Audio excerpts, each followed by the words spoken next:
It's essential to be aware of some of the key considerations when entering a strong back eddy in advance of an upstream and the potential consequences they can have on the control and position of the exit. The principle of a turning effect on the boat as it moves across the eddy line is very relevant here as with tracking, and this is explained more in that video.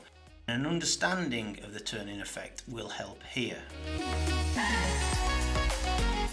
The ideal setting to practice this is where you can find an eddy with a strong and powerful back eddy in which an upstream can be positioned. If this can be beside a fast and demanding tongue of downstream current where an additional challenging gate or two can be placed, then all the better for assessing control and composure on both entry and exit of the eddy. It is recognised that generally the tighter and higher up a strong eddy an athlete enters an upstream, the higher the exit position back into the flow will be.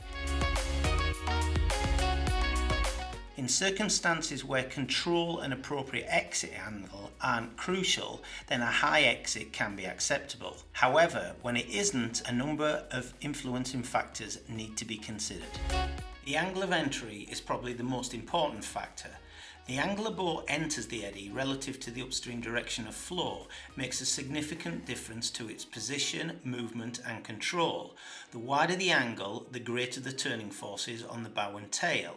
If these forces can be harnessed, then a very quick upstream can result, but if not, the athlete can find themselves upstream of the gate and stuck on the unstable eddy line at best, and at worst, the tail submerged and the boat being jettisoned skyward up the eddy and out of control towards the next sequence. Being over tight on the entry pole. This in itself isn't a significant issue other than the risk of a penalty.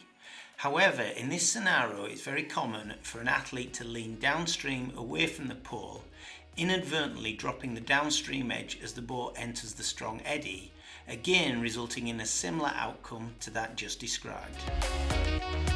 So in conclusion, when control and exit angle are significant, ensure the entry angle of approach isn't too wide, proximity of the boat to the inside pole doesn't result in excessive outside edge being inadvertently used, and the eddy entry height position is appropriate for the speed of the back eddy.